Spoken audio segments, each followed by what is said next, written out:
యొక్క పేర్లు అర్థం ఏంటో తెలుసా? విష్ణుమూర్తి ఎన్నో పేర్లతో పిలుస్తుంటారు. విష్ణుమూర్తి ఎన్ని పేర్లు ఉన్నాయి, ప్రతి పేరులో ఉన్న అర్థం ఏమిటి, విష్ణు పేరును సంబంధించిన పూర్తి సమాచారం కొరకు తెలుసుకుందాం. హిందూ మతంలో అధిక మాసం అని పిలువబడే ఈ మాసాన్ని పూర్తిగా విష్ణుమూర్తికి అంకితం చేస్తారని పురాణాల్లో ఉంది. విష్ణువు ఆరాధించే హిందువులో అచ్యుత, జనార్దన, శ్రీహరి, నారాయణ, అనంత మొదలైన అనేక పేరుతో విష్ణుమూర్తిని పిలుస్తారు. శ్రీహరి యొక్క ప్రతిరూపం దాని స్వంత నైవేద్యంలో ప్రత్యేక లక్షణాలు కలిగి ఉంటుంది. విష్ణువు యొక్క అనేక పేర్లలో నారాయణుడు ఒకటి.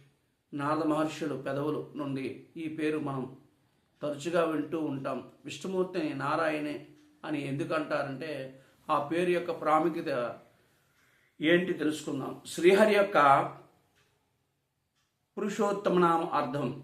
విష్ణువు పేరు పురుషోత్తమ అని.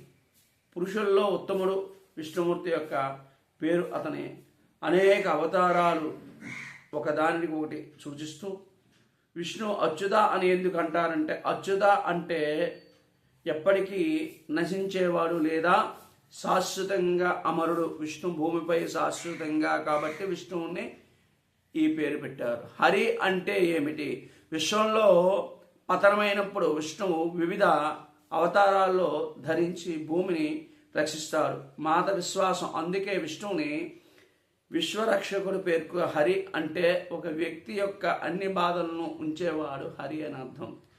విష్ణువును నారాయణ అని పిలవడానికి కారణం ఏమిటి? ఇదివరకే మన పురాణాల్లో చెప్పుకుంటున్నాం. నారదుడు విష్ణువు నారాయణ నారాయణ అని పిలుస్తారు.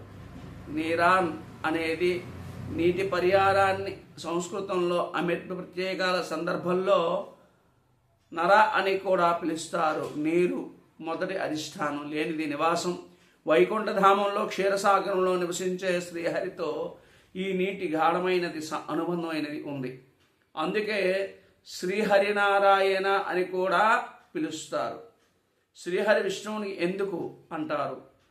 లక్ష్మీదేవిని ప్రీతికరమైన విష్ణువు కన్నులతో తామర పువ్వుల వంటి కౌస్తుక పూసలతో అలంకరించబడింది. చతుర్భుజాలతో వివిధ ఆయుధాలతో ప్రయోగించి విశ్వమంతటా కూడా తన శక్తిని ప్రదర్శిస్తాడు. అందుకే నారాయణుడు అని అంటారు. మరికొన్ని విషయాలు తెలుసుకుందాం. మీ రవిశర్మ. ఓం నమ శివాయ. హర హర మహాదేవ. శంభో శంకర.